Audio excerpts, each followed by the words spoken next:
ቆይ ምንድን ነው ያደረግሽው? ከእኔ መጣሽ እንዴ? ምን ሆነሃል? እኔ ላይ ነው እንደምትጮው እንደዚህ? እና ራጮብሽ ነበር? ትሰማኛለህ? እስር ቤት ገብተህ ልትበሰብስ ነበር። እኔ ነኝ አዳንኩ። ቆይ ምን ልታደርግ ነበር? ልገላቸው ነበር? ቆይ አንተ ምን አይነት ደነዝ ነህ?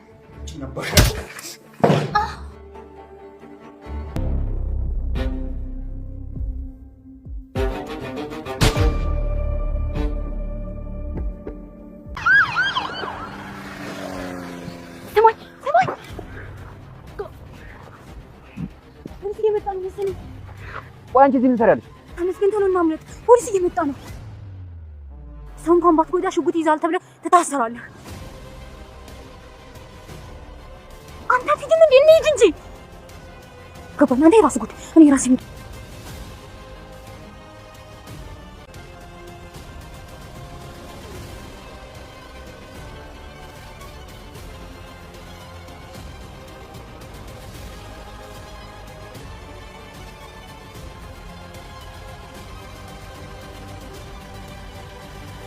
ቤት ተከራይቼ አልኖርም። የሚገባ ቤት አለ፣ እሱም ደግሞ የራሴ አድርገዋለሁ።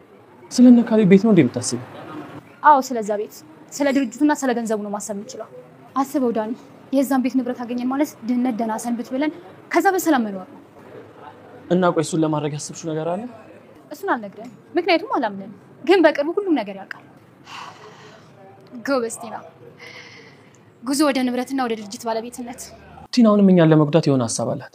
እሷ እኮ ሁሌም እኛን ለመጉዳት እያሰበች ነው። እኔ ልጅ አዎ፣ ግን አሁን ላይ ከባድ ነገር ይመስለኛል።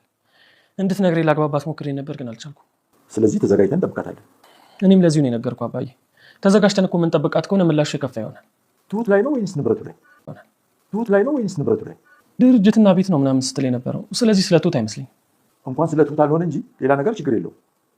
ምናልባት ተመስገን ትሁትን በራሷ ፈቃድ እስክትመጣ ድረስ እጠብቃታለሁ በማለት በአንድም በሌላም ሲሞክር ቆይቶ አልሳካ ስላለው በሌሊት በተኛችበት ተሸክሞ ለመውሰድ ወስኗል። ቲና ቤት ተከራይቼ መኖር አልችልም፣ ያን ቤትና ድርጅት በስሜ ሳላደርግ አርፌ አልተኛም አለች። አባባም ካሁን በኋላ ምንም አቅም ሊኖራት አይችልም፣ ተጠንቅቀን እንጠብቃታለን። ዳኒ ቲናን ያሰብሽውን ነገር ንገሪኝ በማለት ቢጠይቃትም በፍጹም አላምንህም፣ ልነግርህ አልችልም፣ ነገር ግን ቲና ጎበዝ ነች እያለች ራሷን እያሞገሰች ነበር። በቅርቡ ወደ ሀብትና ወደ ንብረት ወደ ድርጅት ባለቤትነት እያለች ራሷን እያሞገሰች ነበር። ሰላም ጤና ይስጥልኝ ውድና የተከበራችሁ በመላው ዓለም ያላችሁ ኢትዮጵያውያን ኤርትራውያን ናችሁ። እግዚአብሔር ይመስገን ደህና ነኝ። የግፈኛ ሚስትና የሰራተኛ ፍጥጫ ወይም ደግሞ ትሁት ድራማ ክፍል 69 አብረን እናያለን። የባለፈው ክፍል ትሁትና ካሌብ ፈታ ዘና ሲሉ ከቆዩ በኋላ ወደ ቤት ሲመለሱ ተመስገን ሽጉጥ ይዞ መንገድ ላይ እየጠበቃቸው ነበር። ተመስገንም ሽጉጡን በመተኮስ ከሁለት አንዳቸውንም ምንም እንኳ ያልጎዳ ቢሆንም ነገር ግን ትሁትንም ሆነ ካሌብን አስደንግጧቸዋል። ትሁትና ካሌብም ደንግጠው ወደ መሬት ከወደቁበት ተፍጨርጭረው ተነስተው ያመልጣሉ። ተመስገንም ቴና ከየትም መጣች ሳይባል በድንገት አጠገቡ ትቆማለች። አንቺ ከየት መጥተሽ ምን ልትሰሪ መጣሽ ይላል። ፖሊስ እየመጣ ነው፣ ምንም እንኳ ሰው ባትጎዳ ነገር ግን ወንጀለኛ ተብለህ ሽጉጥ ስለያዝክ ትያዛለህ፣ ቶሎ ከዚህ አምልጥ፣ እኔ አንተ ካላመለጥክ እኔ ከዚህ ማምለጥ አለብኝ እያለችው ነበር። ተመስገንም ወደ አሁኑ እግሬ አውጭኝ ብሎ ይሮጣል። ሌላ በአንድ በኩል በሌላ መንገድ ተመስገን በአንድ በኩል ተሯሩጠው ፖሊሱ ሳይደርስባቸው ወደ ተመስገን ወዳለበት ክፍል ይገባሉ። ቆይ ምንድን ነው ያደረግሽው? ምንድን ነው የሰራሽው? ጋለ ቲና ላይ ጮኋል። እኔ ላይ ነው እንደ የምትጮኸው ትላለች ቲና። ታማኛለህ፣ እስር ቤት ገብተህ ልትበሰብስ ነበር፣ እኔ ነኝ ያዳንኩህ። ልታደርግ ነበር ሀሳብህ? ልትገላቸው ነበር እንዴ? በለመደ በንቃፏ ቆይ አንተ ምን አይነት ደነዝ ነህ ትላለች። በጥፊ ያጋጫታል ተመስገን። ትሁትም ከድንጋጤዋ ስትነቃ ለኤደን ነበር የደወለችው። ኤደን ቀጥ ብላ ወዲያውኑ ደጋግፋ ወደ ቤት ትወስዳለች። አባባም ምን ሆና ነው? ምን ሆነች ነው የኔ ልጅ ብለው ይደነግጣሉ። አባባም በተደጋጋሚ ምን ሆነች መሆን ይችላሉ። አይዞህ አባባ አትጨነቅ፣ ድንገት እኮ ከካሌብ ጋር ነበረች፣ ሽጉጥ ሲተኮስ ደንግጠው ነው ትላለች ኤደን። አባባም ልጅ እስካለቢስ ይላሉ። ኤደንም ችግር የለም ምንም አልሆነም አባዬ አትጨነቅ፣ እዛ አካባቢ ፖሊሶች ስለነበሩ ለጥያቄ ወስደውት ነው። ተመስገንም ትሁትና ካሌብ ሲዝናኑ የነበረውን በአእምሮው እያመላለሰ ሽጉጡን እያወጣ እያገባ ጥርሱን ሲነክስ ነበር። ቴና ተመስገን ሲመታት ራሷን ስታ ነበርና ከራሷ ከሳተችበት ስትነቃ ራሽን ከእኔ ጋር አፍ መካፈት እንደማያዋጣሽ አየሽ አይደለ? ራሽን አወቅሽ ይላታል። አንተ ሰይጣን ትላለች ቲና። ስምሽን ማወቅሽ ጥሩ ነው፣ ደግሞ ከአንቺ በላይ ሰይጣን የተላበሰ ሰው አለ እንዴ? ሳምኛለች። ከዚህ በኋላ እኔን ለመጋፈጥ ብትሞክሪ እደፋሻለሁ። ቲና ወዲያውኑ ወጥታ ከዳኒ ጋር የሆነ ካፌ ትገናኛለች። እኔም ትናንት ቤት ስመጣ አልነበረችም፣ የት ነበርሽ ይለዋል። የትስ ብሆን ምን አገባህ ትላለች ቲና። እና እናንተ ናችሁ እንዴ ትሁት ባለችበት ሽጉጥ የተኮሳችሁት? እናም የምን ሽጉጥ ትላለች ቲና። እባክሽ እኔን ለማዋሸት አትሞክሪ ይላል ዳኒ። ተናችሁ አይደል እያለ በተደጋጋሚ ጠይቃትም ስለም እንደምታወራ የማውቀው ነገር የለም ትላለች ቲና። እኔም ፍጥጥ ብሎ በትኩረት ሳያት እባክህ እንደዚህ አትይኝ፣ እኔ ስለምትለው ነገር የማውቀው ነገር የለም ትላለች። እሺ በቃ እሱን ተይው፣ ስለ ቤቱ ምን አሰብሽ ይላል ዳኒ። የምን ቤት ነው? ምናልባት መከራየት ካሰብሽ ይላል ዳኒ። እኔ በፍጹም ተከራይቼ መኖር አልችልም፣ የሚገባኝ ቤት አለ፣ እሱን ደግሞ በስሜ እስከዙ ድረስ እነካሌ ቤት ነው የምታስቢው ይላል ዳኒ። አዎ ስለዛ ቤት፣ ስለ ድርጅቱም ሆነ ስለ ገንዘቡ አስበዋል? የዛን ቤት ንብረት አገኘ ማለት ድህነት ደህና ሰንብት ብለን በኋላ በሰላም መኖር ነው። እሱን ለማድረግ ያሰብሽው ነገር አለ ይላል ዳኒ። እሱን አልነግርህም፣ ምክንያቱም አላምንህም፣ ግን ደግሞ በቅርቡ ሁሉ ነገር ያልቃል ትላለች ቲና። ነገር የማትደብቀውን ዳኒን አሁን ላይ ስለማታምነው አትነግረውም። ከኤደን ጋር ስለምታየው በፍጹም አታምነውም። አሁን ዳኒ ይሄን አይደለም ብላ ውስጧን ስላሳመነች ምንም አይነት ነገር ሚስጥር አትነግረውም። ሞገስ ቲና ጉዞ ወደ ንብረትን ባለቤትና ወደ ድርጅት ኃላፊነት እያለች ለራሷን እያሞጋገሰችው ነበር ራሷን በራሷ። አባባም ትሁት ከድንጋጤው ራሷን ስላላረጋጋች ኪችን ገብተው ምግብ እየሰሩ ትሁት ትመጣለች። ምን እያደረክ ነው አባዬ ትላለች። ለወዷ ልጅ ምግብ እየሰራሁላት ነው። ምነው አባዬ በዚህ ልክማ አትሁን፣ በላሁን ከዚህ ኪችን ወጣ ትላለች ትሁት።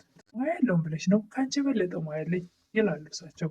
ከዚህ ኪችን ወጣ ስትላቸው እሳቸው ኧረ እባክሽ ምኑን ከምን እንደማደርገው እኔም ግራ ገብቶኝ ነበር ይላሉ አባባ።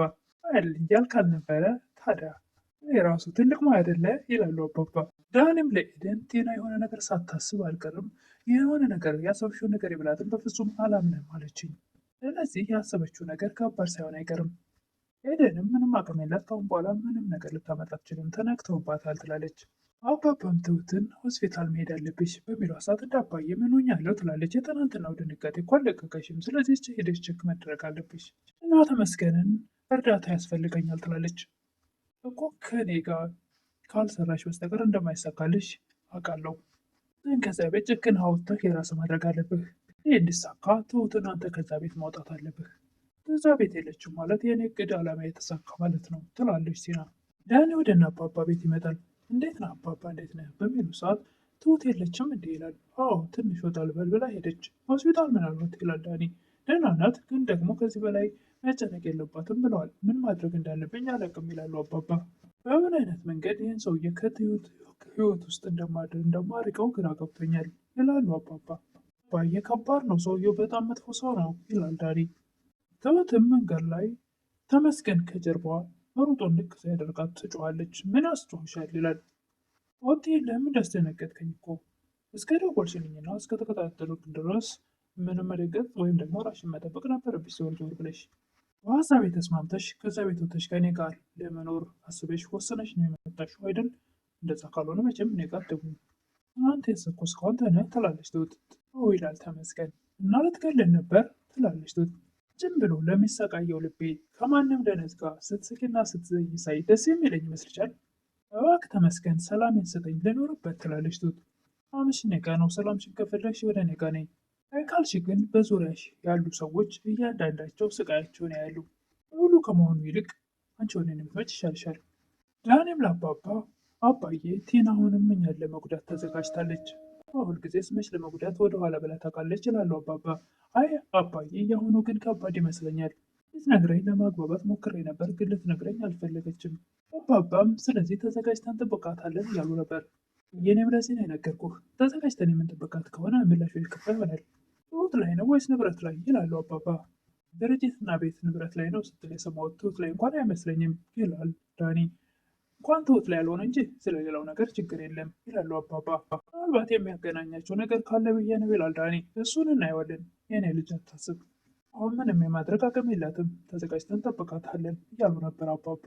እስከ መጨረሻም ተመስገን ሴት የላከው ሞት አይፈራም የሚባል አባባል አለና እሷን ከዛ ቤት አፈነ ውሰድ ስላለችው ቲና እሱም በተኛችበት ትሁት በሌሊት በተኛችበት ወደ ክፍሏ ገብቷል። ያክማትም ለመሄድ ተዘጋጅቷል። ነገር ግን አባባ እኛ ተጠንቅቀን እንጠብቃታለን ስላሉ ይሄ ነገር የሚሳካለት አይመስልም። ይሄ የኔ ሀሳብ ነው፣ የሚሳካለት አይመስልም በፍጹም። አባባ ተጠንቅቀን እንጠብቃለን ብለዋል። የቲናን ተንኮል ያውቃሉ። ከዚህ በፊትም እንደዚሁ ሙከራ አድርጋለች እና በሌሊትም ሆነ በቀን እንደሚጠብቁት አባባ ትሁትን ቃል ገብተውላታልና ተመስገን ተሸክሟት እስኪሄድ ድረስ እንቅልፍ የሚይዛቸው አይመስለኝም። ዛሬ የግፈኛው ሚስትና የሰራተኛዋ ፍጥጫ ክፍል 69 ይህን ይመስል ነበር። በቀጣይ እስክንገናኝ መልካም ቆይታ እያልኩኝ ለምታበረታቱ እህቶቼ ምስጋና ከልብ ነው። አዲስ የሆናችሁ ደግሞ ቪዲዮውን ላይክ በማድረግ እና ሰብስክራይብ በማድረግ አበረታቱኝ እላለሁ። አመሰግናለሁ።